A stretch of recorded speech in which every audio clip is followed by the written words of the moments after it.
What's up, Crashed It Nation? My name is Jonathan Wood. Thank you for tuning in to another episode of Crashed It Podcast. Guess what? This is episode number 4. I hope you're ready to start your engines because we make our first stop at Russellville, Missouri this weekend, Saturday, April 23rd, 2022. Russellville, Missouri. Show starts at 7:15. Be there by 7:15. The flyer says 7:30, but as you know, we always start the national anthem. We have cars pulling on the track at 7:30 when the show starts. A national anthem will start at 7:15. But be there. We got 3 action-packed classes. We're gonna have our Worthy Bell Bonds Championship Figure 8 Series. We're going to have our Power Wheels and our Powder Puff. We also will be featuring our feature sponsor of the night, Jewell Fabrication and Repair. Later on today, hopefully we can hear from the driver of the Jewell Fabrication and Repair, number 18J, Zach Jewell. Also on tap today, I want to try to get a hold of Mike Bennett. Mikel Bennett's been racing with us for years. He's gotten better and better each and every year, and I put him up there in the top 10 drivers to be out on the look for this year. I think they're doing something really special at the Pink and Blue Motorsports down there, and I look to see some very competitive cars come out of that garage. I'm sorry I couldn't get to you guys earlier this week. I'd planned to have a podcast with Jacob and Joshua, my brothers, in Bristol, Tennessee.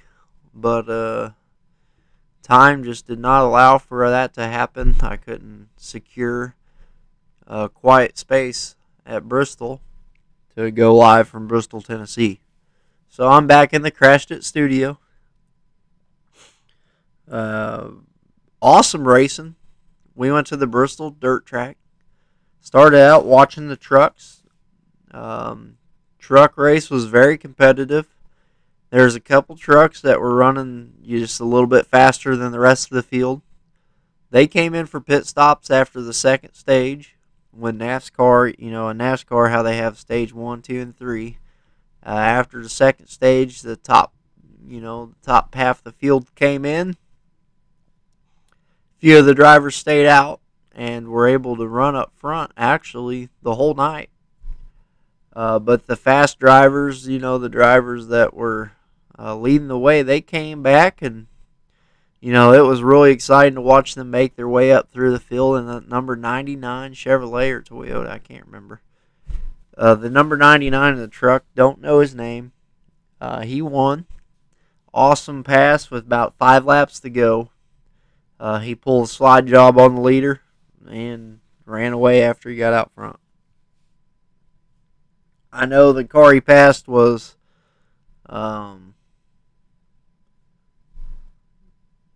actually, I don't even know who he passed. But anyway, so then the NASCAR was the second day. And that was another very competitive, interesting race. Right off the bat, the drivers were having problems with visibility. It was misting pretty much all night long. They had windshields, which a lot of drivers you could hear weren't too happy to have windshields on a dirt track. Made it very hard for visibility, as well as, a lot of them drivers would come over the radios and say, "Hey, look here. I have no idea where I'm at, but I'm relying on my spotter to, guide me around the track." And at 160 mile an hour or whatever they were doing, 100 mile an hour. That's pretty cool to watch. But it was an exciting finish after the second rain delay. We were actually heading out to we were getting ready to leave the last Coliseum. We were getting ready to exit the arena, and we heard them call on the pack trucks again to pack the track down. So we all decided we were just going to stay and watch the end of the race in a different turn. So we went down to turn 2. Chase Briscoe like the truck driver, he was dominant overall most of the night. He decides to take, pit at the end of the second stage. Several drivers pitted. Kyle Larson, Chase Briscoe. A lot of the top drivers pitted. Kyle Busch stays out because of the rain delay.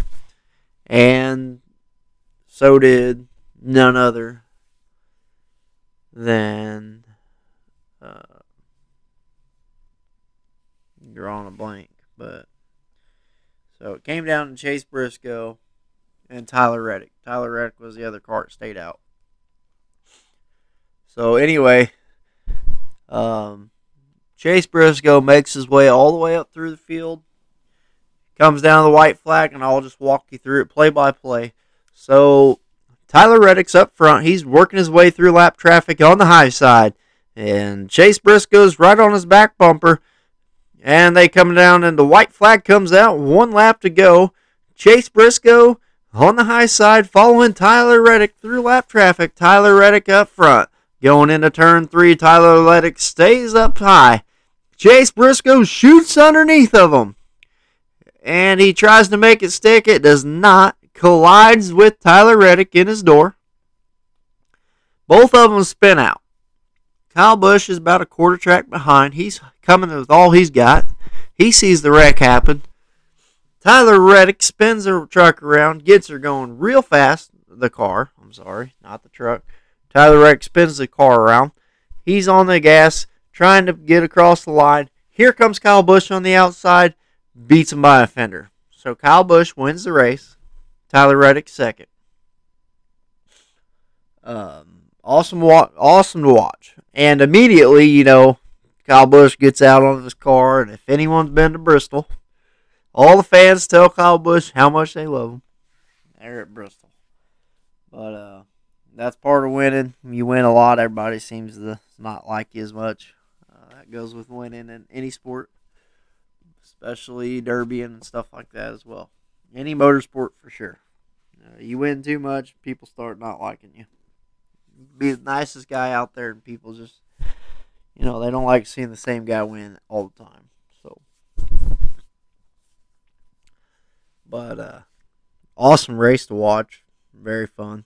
I caught bits and pieces of the Deadman Derby, the No Mercy 2 Derby that was happening on the East Coast. Awesome to watch. Track Shot Live was there. If you ever hear the free 99 term, go check out Track Shot Live on YouTube. Awesome. They're an awesome group of guys to watch, doing great things for the Demolition Derby world. They're all over the United States all the time, but their main shows are on the East Coast. I know Track Shot Live is coming to the Filthy Promotion Derby on Mother's Day Madness. You'll have to look that event up for more information. I believe it's on Mother's Day weekend. Not sure, but Track Shot Live will be there as well. Here in Missouri. But so April 23rd, that's our first show.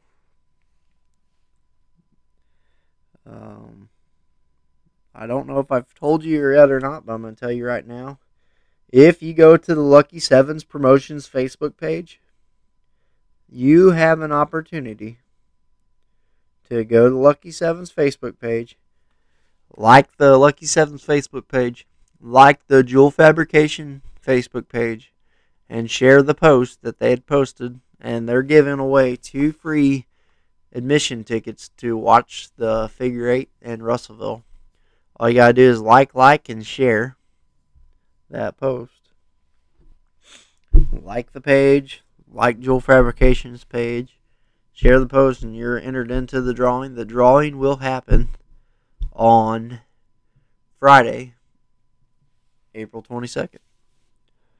They'll draw a name, and whoever they draw out will win 2 free admission tickets to the race on Saturday. I'm trying to get it to come up on my phone here. Let's see here.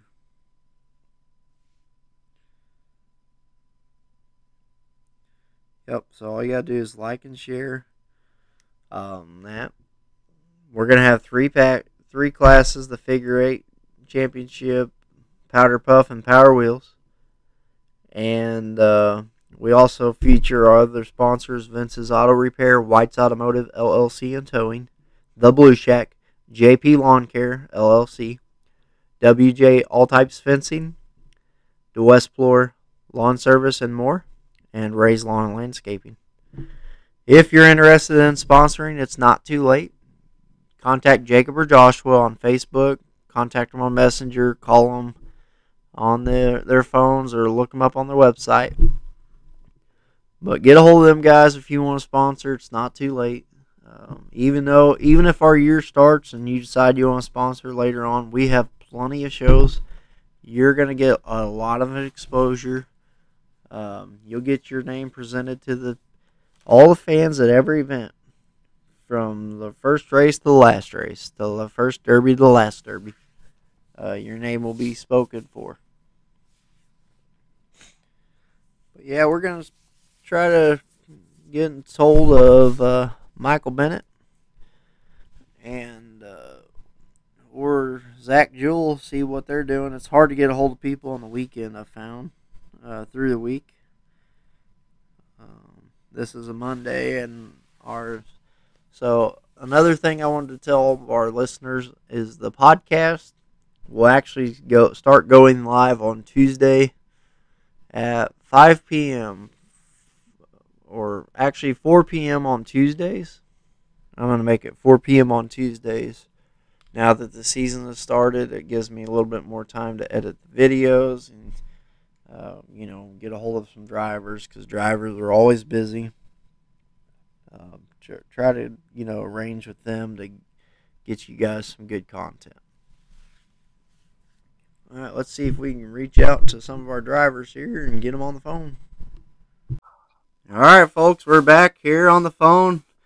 I've got Mikel Bennett, the driver of the number 59 Pink and Blue Motorsports car. Mikel, let me be the first one to say thanks for joining us today. Well, I appreciate it, and thank you for having me. Just can you tell all the listeners kind of how you got started in the sport of figure eight racing? Actually, what really got me started was that 47 and that 17 of OMM. I spent a few years watching them, and I wanted to try it out, and I was racing for J&B for a couple races a year, and then I decided I would go ahead and try a full swing at it, and here I am. Yeah. So, how long have you been driving now? This is year 6 for me. Year 6. So, you got to race against all of us a little bit. A little bit, yeah. One of the best races I can remember is when we raced Boonville. It was a swamp. It wasn't a Versailles swamp, but it was a swamp. Yeah. And I had Jacob right next to me, and we both come out of there brown. Is that the one where I think it was the first corner had a huge puddle in it? Oh, it had a lake in the middle of it. That wasn't a puddle. Yeah. I remember that race.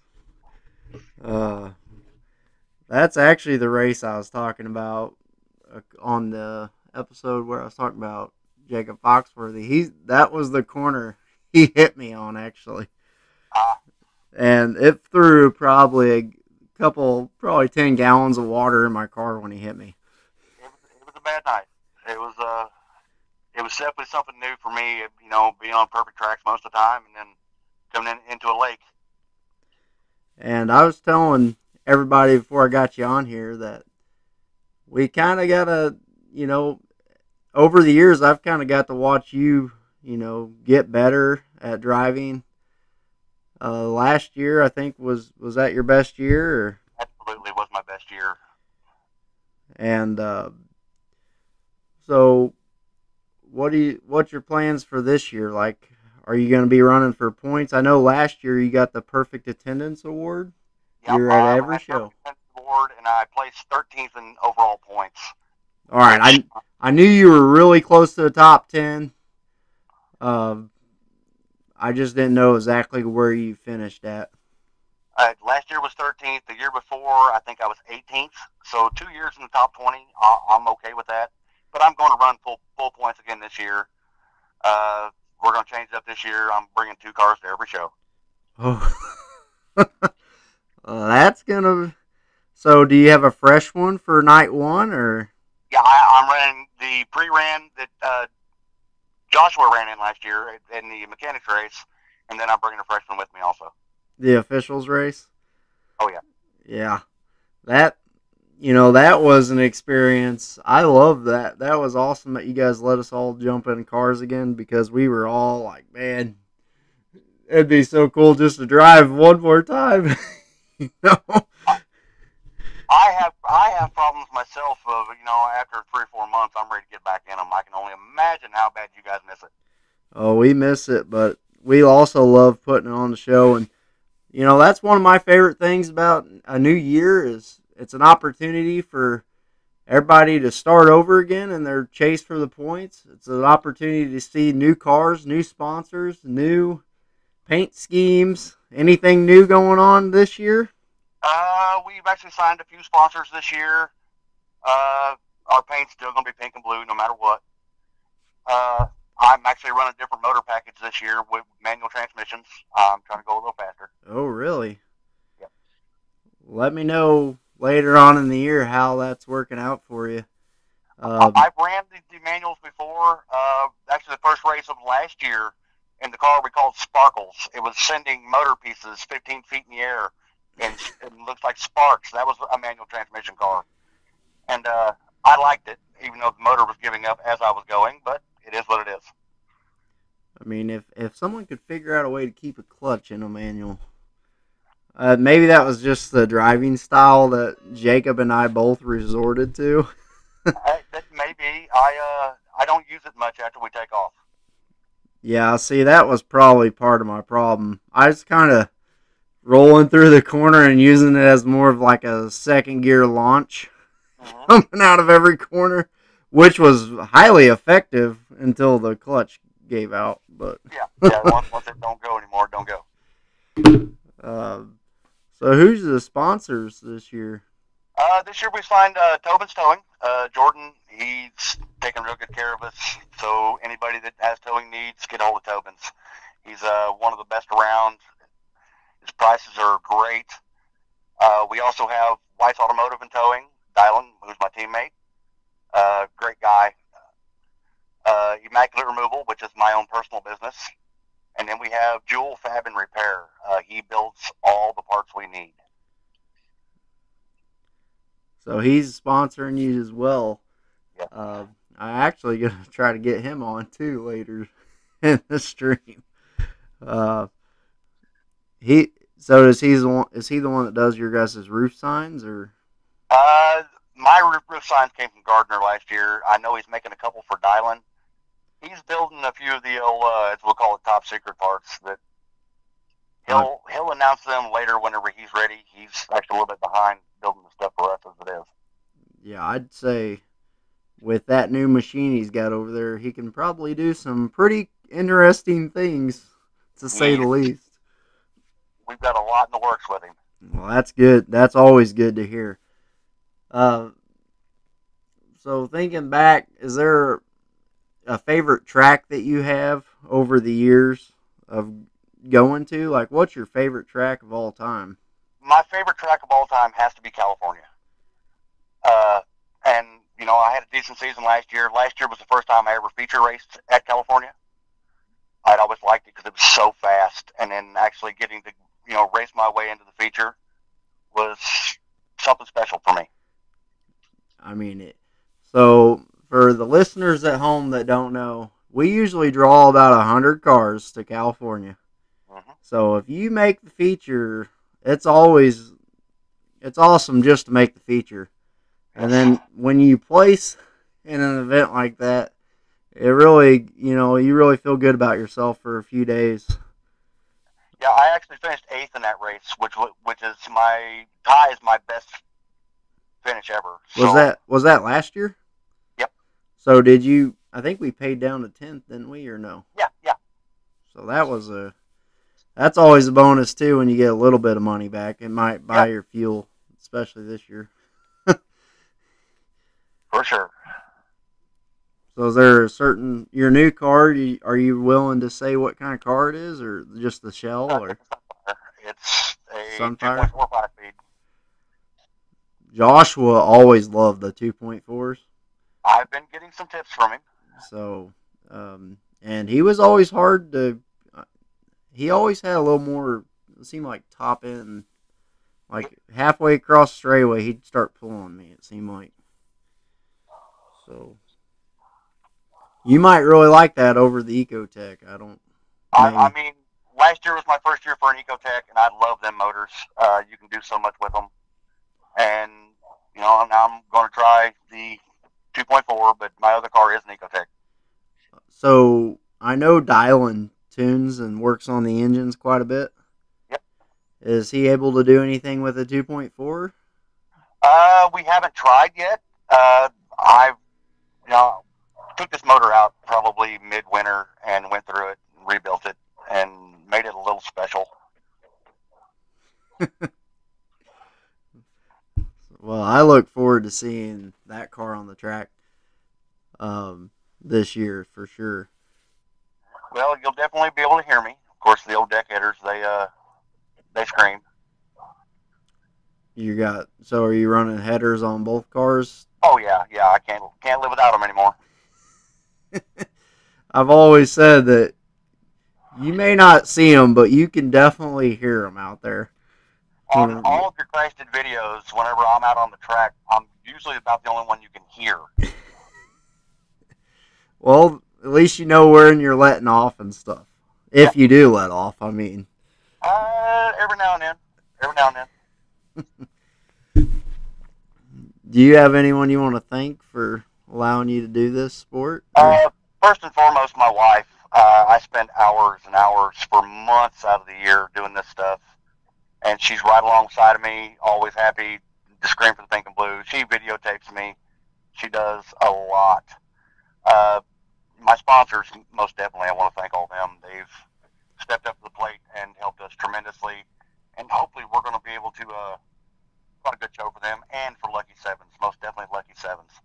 The boys, like I said in my post on Facebook, the best on the planet. Well, we definitely try, and I know. See, we went to Bristol this weekend, and we had a lot of time to talk to each other about kind of the direction and what they've got planned.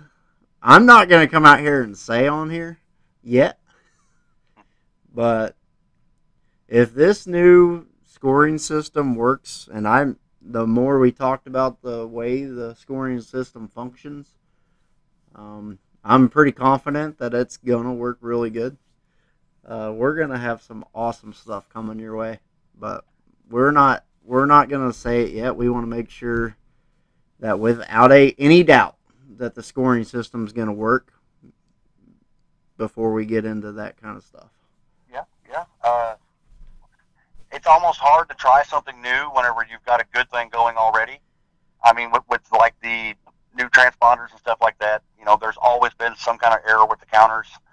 And some of us drivers get a little bent up whenever, we know we won, but it comes out we took 10th. Oh, I know I did that time at Jamestown. I freaking lost it. I loaded it up and left. I was just mad. It was at Versailles before Lucky Sevens actually started putting on the show there that I clearly won my heat, and a lap car took first. So yeah. I was a little hurt over that. Yeah, I've been on both ends of that stick, and even when you win and then you find out you lose, I mean, that it doesn't feel good even though you technically won by their count. Once you find out you really didn't win, I mean, I've went and handed checks to people. I've never been in a situation of winning and not winning at the same time, but yeah, that's well, I mean, it makes you, you don't feel right about it. So. I can understand, and I've always been the guy that, if somebody else beat me and it's their win, it's their win. I'm more than happy to hand it to them. Yeah, and I think most of the guys that race Lucky Sevens are that way. And I'm seeing a lot of stuff on Snapchat. Do you have any new drivers to your guys' Pink and Blue Motorsports, or is that just... Actually, my 10-year-old son will be running youth races this year. Blake's going to he's going to try to send it like dad, is what he says. Love it. Is he going to get in on that youth compact maybe later in the year too? I don't know about that. I'm done derbying as far as with the big cars, little cars. I'm just getting too old for that, and I hear you. We never really know. You know, Dylan may decide that he wants to have his boy run one, and we may build a couple cars. Who knows? Yeah. Well, that youth racing, it's pretty fun. For all the youngsters I've talked to, they all love it, and it's not like you're going out there and wasting a car either. They're getting to drive that multiple times. They're pretty gentle on it compared to what we do. So, yeah, especially what you used to do. Oh yeah, I can remember going to the races and having like Nathan Dummermuth draw me in his heat, and he'd be like, "Oh man, I got Bennett." It's like, man, stay out of my door.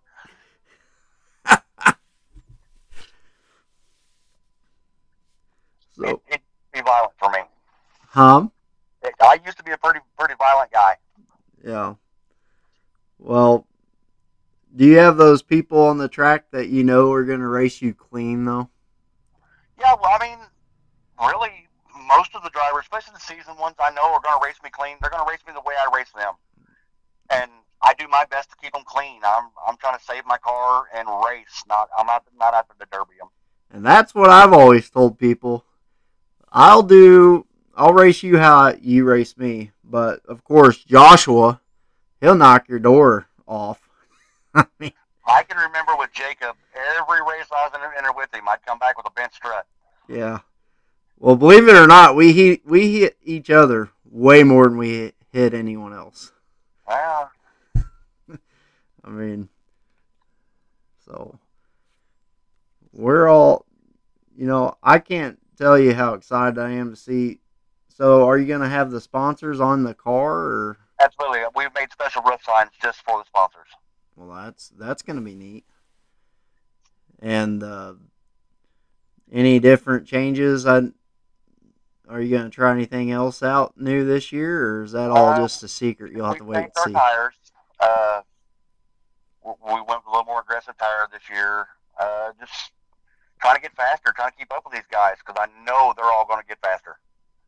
Yeah, I know everybody's been wrenching on their cars this winter. I know I could think off the top of my head 25 drivers right now that have sent me a picture of something or called and asked me about something that I have no clue about because I'm not the one that's teching them. Right. And I always just send them to Jacob or Joshua because I know everybody's trying to find those, try something new and see if it works. And that's stuff that, personally, I look forward to looking at all that stuff the first night or any night that something shows up different. I try to look at it and see kind of how that's going to work for them. So last year, mid-season at Russellville, matter of fact, I backed off the trailer, ripped a hole in my fuel tank. I thought that, my night was done. Dylan's like, go home, get a tank, we'll take care of the rest. I drove from Russellville to Tuscumbia, made it back in like 48 minutes. And you wasn't speeding at all. And I actually made it time to make the driver's meeting. Holy crap.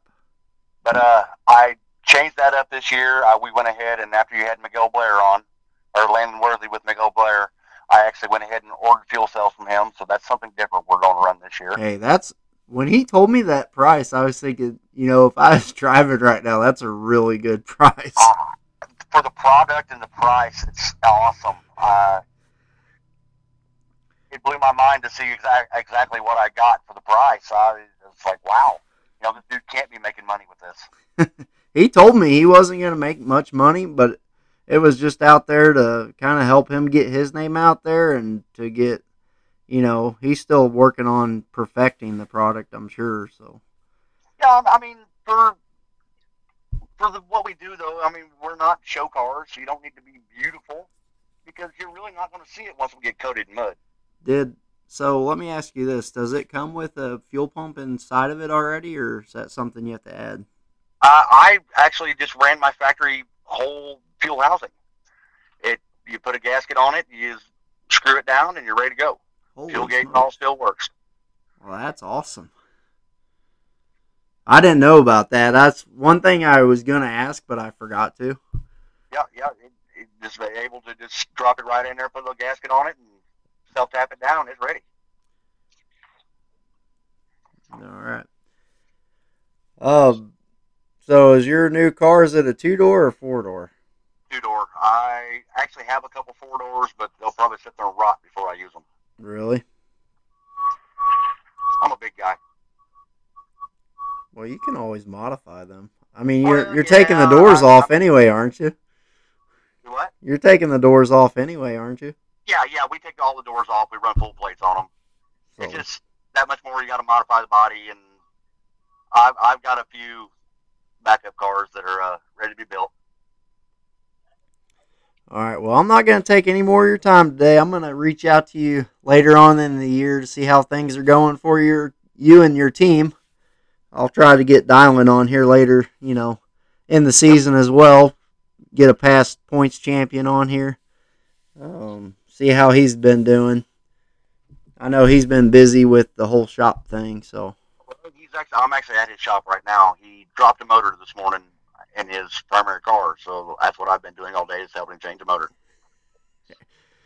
Everybody's getting them ready. That's one thing you never know. Sometimes you get to the track and you see the pre-runs that people have been working on all winter long to get them ready. You see the new cars that people have been building all winter long. And then you see the cars, like, I'm not saying you guys have the cars, this is not coming out of your shop, but you'll see the guys that, decide a week before the race that they're going to build a car and see what it's all about. So I've been there and done that myself. Me too. Worked out in my favor, but I wouldn't recommend it, but it's always a good experience to just try it out though before you spend a bunch of money. So. But thanks for coming on here. I'll see you on Saturday. I will most definitely see you Saturday, and thanks for doing what you do. Thank you. Bye. Bye.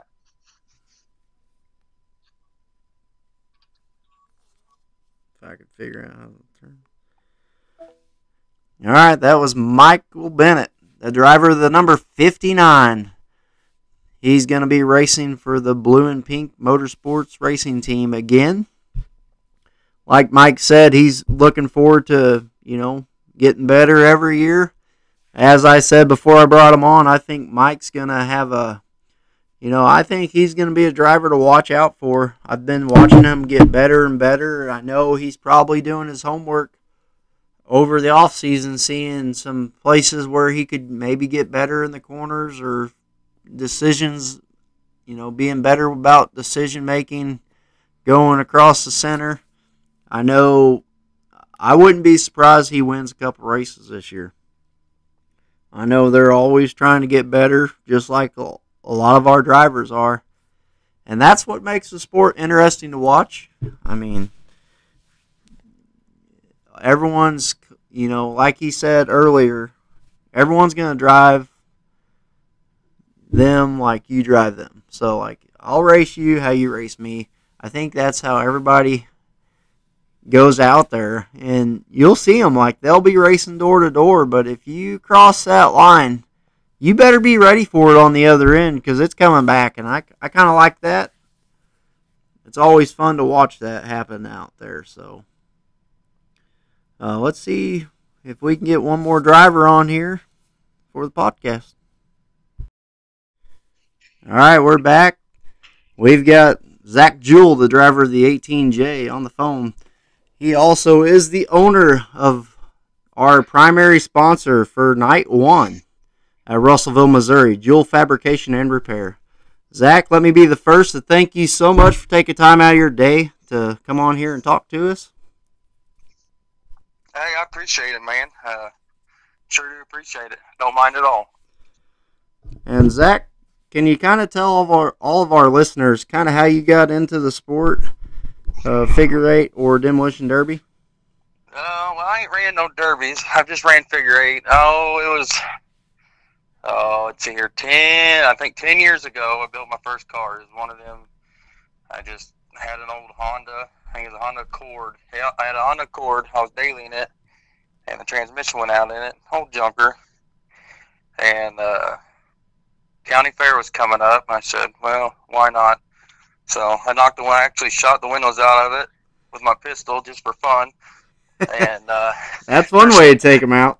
Hey, yeah, we just for fun, on a Sunday, decided, well, I'll just knock the windows out of this, throw some grater blades on her, and go. And that's all I did. I stripped it, threw the safety stuff in. You had to have the bare minimum, and went out and sent it. And then, I did it a couple years that way, just here and there, just random county fairs, and then I quit for the last probably 5 or 6 years. I hadn't done it, and 3 years ago, went to the county fair, was watching them, and man, I got the itch. Just decided to build again, and then building ever since. So, do you have any plans of running this year, or? Oh yeah. I got a car sitting here in the shop. It's took a little bit more time on this one, on the build, seeing everyone's build and kind of seeing how it's starting. It ain't like it used to be. Just kind of knock the windows out of it, strip it, and go.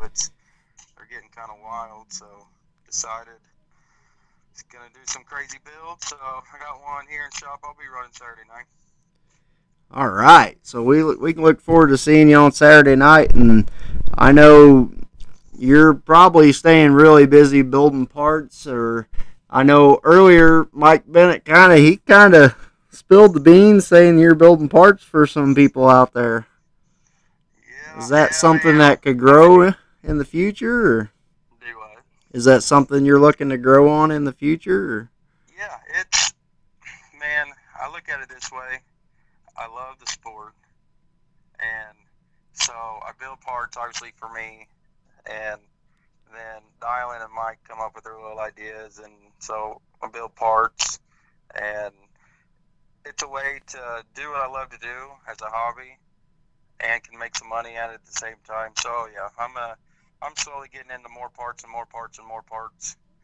Gonna start building, and hopefully probably won't get, maybe by the end of the season I'll have a full plan on having a full website of parts people can just order and be able to run more figure 8 parts. Yeah, well, that's going to be interesting. I know there's always drivers out there looking for extra parts and parts that are built to top-notch quality and that are going to help their build go. So if you guys are listening, and later on in the year, once he starts posting that stuff, reach out to Jewell Fabrication and Repair, and he'll hook you up. I know last year I had you build a roof sign for my wife, and that was before you had the CNC machine. That one was done by hand. Yeah, I didn't have my CNC machine. I got it back in 3 days before Christmas. I went and picked it up, and so yeah, that sign I made for you, that was back. Had to freehand it, draw it out on the steel, and freehand cut it, clean everything up. It took a little while, but this new CNC machine, it really makes it easier, cleaner cut, and can really knock them out. Back then, I had to have a good week or two on orders for people for room signs before the show. Now, typically, you give me if it's a basic sign, you give me a 2 or 3 day heads up. I can have it by the show. Yeah, that's awesome. So have you made some roof signs? Oh yeah, I've made Leslie's. I made Leslie. Oh, and then a couple other boys that doesn't run figure 8 for Lucky Sevens or towners. They hit me up on Facebook. Made some for them. He runs Derby up in for the May 14th show. All right. Make sure. I kind of lost you for a second there. Oh, you there? Yeah, I'm here now. I don't know. So, but I got you back here. So you've made some derby signs. You made some figure 8 signs. Oh yeah. And I probably made 10 or 15 of them. what kind of car are you gonna run this year? Oh, 2-door Cavy. Is that an Ecotech, or do you want to get into that far? No, I ain't had an Eco yet. I've only ran 2.2 non-Ecos. And with a 2.2, do you have anyone help you out with the engines, or you doing that all yourself? White's Automotive. He's my little mechanic on the side. If I have any issues, I go to him. Does all the internals and everything. The motor's actually in this car. I just got back from him last week. It was the motor I tore up last year in my car. Yeah, and so I was on the phone with Mike earlier in the stream, and he was helping Dylan put a motor in his car. So everyone seems like they're scrambling right before the race, and that brings back memories for me, because that's kind of how it was for me. I always tried to have a car done. It just never really worked that way. Man, I told myself the last couple cars I've built, each year I give myself a little bit more time over these last couple years. This year I had this car. The car I'm running this year was my donor car to get my car from last year going for the last race. And so I gutted it last fall for the last race back in October and used parts off of it, get it going for the last race. And heck, it's been sitting here in the shop stripped since October.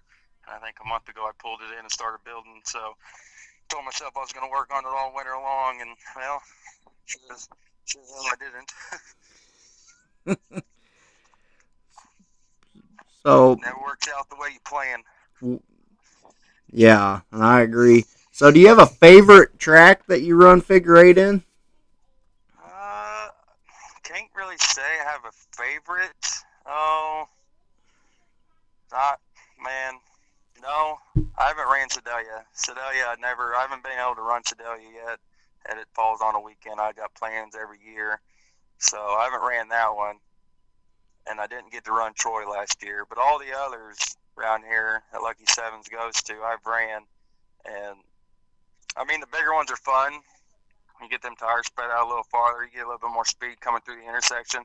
That's a pretty good blast right there. But the small ones are fun too because it's congested and you really got to bob and weave to get around everybody. Oh yeah, you got to really choose your holes that you go through, and then on the bigger tracks, it really, sometimes it's hard to keep up with the modded engines, but you can always get them in the corners and stuff. So. Oh yeah, there's benefits to everything.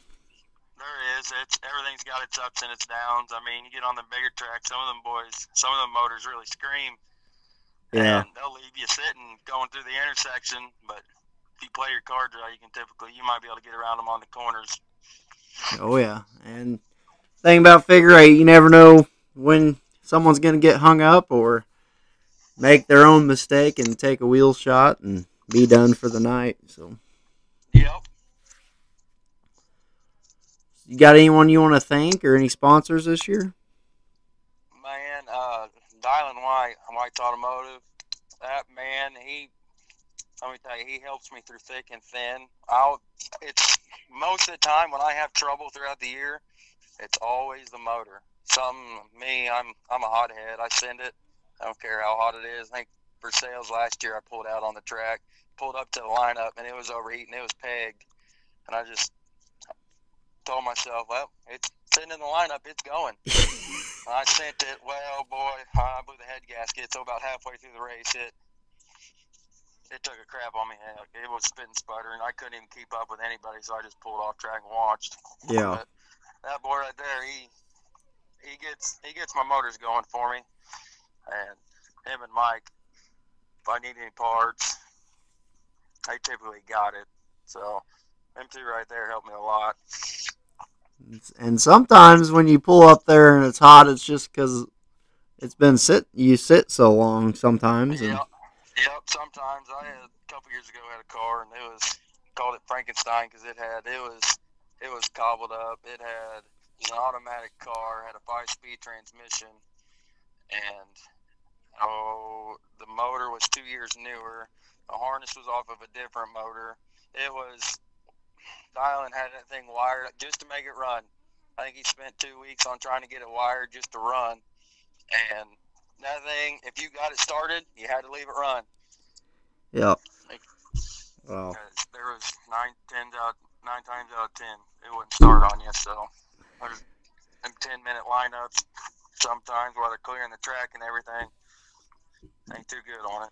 Well, and that's one thing this year that we're really trying. If this, we've got the transponder system this year, and if it works, it's going to take a lot of that. When you pull on the track, they got to find you, and you got to wait for them and all that. And so basically, you'll just be waiting on me to do my thing up there, get wild, and after that, it'll be go time. So. But I got to get the crowd pumped up a little bit, so. Oh, yeah, because it wasn't for them, man. We wouldn't have a show. Got to have a crowd. Oh, yeah. That's what I always say, you got to have butts in the seat, so. Yep. That's what makes it all happen, really. I mean, if it wasn't for everybody's dedication, like the fans, the family members, everybody.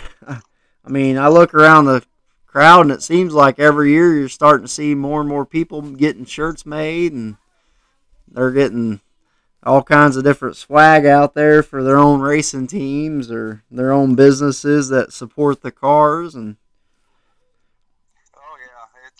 and honestly, it's another huge thing is when you got sponsors like yourself stepping up, helping out not only our drivers, but you help out the sport. And we try to tell all the drivers, if you've got a sponsor locally stepping up, try to at least get a quote for them, or if you got something that needs made in your instance, go check it out first. We're not telling them to go there, but we try to, shoot them in your direction. Because, can you while I got you on the phone, can you kind of tell me what you do out and where you're located and stuff for our listeners, just in case they have interest? Missouri. Buildings across from Bruns, and it's a custom fabrication shop. I got a CNC plasma table. I can cut anything out on it that needs designed up to an inch. Do a lot of repairs, trailer repairs, random stuff like that, and then custom fabrication. People want random parts made, and that's kind of where the whole building figure 8 derby parts came from, because it's fun just to play with and see what you can design up and just everything like that. I do mild steel, stainless, aluminum. Yeah, I know. I've personally seen you. I think one time you were working on a bucket or something in there off a tractor. Yep, probably an excavator bucket. I do a lot of heavy equipment repairs. Teeth, grater blades. Yep, so if you're listening and you have any kind of fabrication needs, look up. Is there a way they can get a hold of you? Do you have a website or just Google? I do not have a website yet. I'm on Facebook, Jewell Fabrication and Repair. Yep, so just Facebook, Jewell Fabrication and Repair, and shoot him a message on there. I've personally did it, and he's pretty responsive on there. You're not waiting days or anything, so. No, I typically get back within as soon as I can. Obviously, there's days the phone rings nonstop, and it's hard to get back with people. But and you say you're making figure 8 parts. Do you want to go into that any or no? I can get into it a little bit. Mainly suspension. Do a lot of suspension. All the parts actually that I've made was just we seen where some weaknesses are, and Dylan's kind of came up with some ideas like, hey, we should try this. Like, all right, well, I'll try it out. And this year's we did a suspension completely different this year, so we're going to see how it holds, see if it's like a go or a no-go. Yeah. So later on in the year, I might get you back on here just to see how your trials are going on those parts, and if they're going really good, I've got some people that run figure eights across the United States that might want to reach out to you, and they can probably, ship parts or something. So. There you go. That's what I like to hear. It's right now mainly suspension. I haven't got into fuel cells. I'm gonna start making fuel cells where you can just take. A lot of people run cavies. I mean, that's what you see the most anymore. I'm gonna make them to where you can just drop, pump down in and go.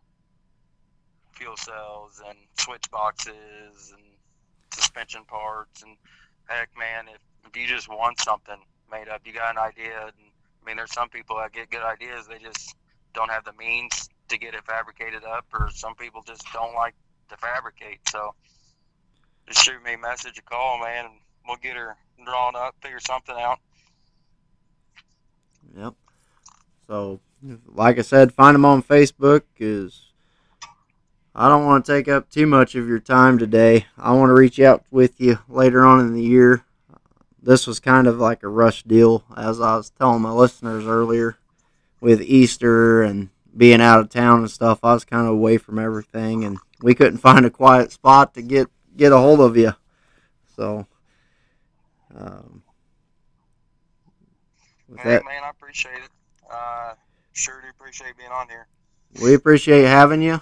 Like I said, I'm going to reach out to you later on in the year. Are you going to run, before you get off here, are you going to run for points, or are you just running a couple shows here and there? No, I built the points car this year. I'm going to try to run every show I possibly can. Yeah. So, well, they I'm do. try to go for it. They do have a forgiveness plan worked in where if you miss a show, I think, they get rid of your worst show. So if you miss a show, that wipes at least one absence out. I know you stay busy over there at your shop, so. Yeah, I mean, it's a full-time job, working on figure eight cars on the weekends and nights, and then the fab shop. I mean, got a lot of buddies like, man, you got your own fab shop. Shouldn't take you too long to get it done. Well, that figure eight car don't always pay. Yeah. Maybe it will this year. Just get you some good tires and give her hell and, send it. That's what I tell everybody, just send it. Yep, well, it bites me in the butt a lot, but that's what I typically do, just send it and go. Yeah, so. Well, I'll catch up with you later on in the year. Thanks for coming on here again. Hey, thank you, man. Right. I appreciate it. All right, I'll talk to you later. All right, see ya.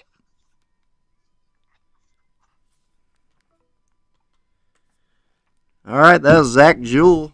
You heard from him. He's getting ready for the season opener this Saturday, April 23rd. Russellville, Missouri. You do not want to miss it. We've got several drivers that built point cars this year. They're going for it. They're going to leave it all on the line. They're going to do their best to put their car in victory lane. We look forward to seeing everybody on Saturday night. Look forward to check out our YouTube later on in the week. We're going to drop the good old hype video. It'll be on the Lucky Sevens Facebook page as well. I'm sure they'll share it. That'll be a wrap for this week's podcast. Like I always say, just get out there and send it.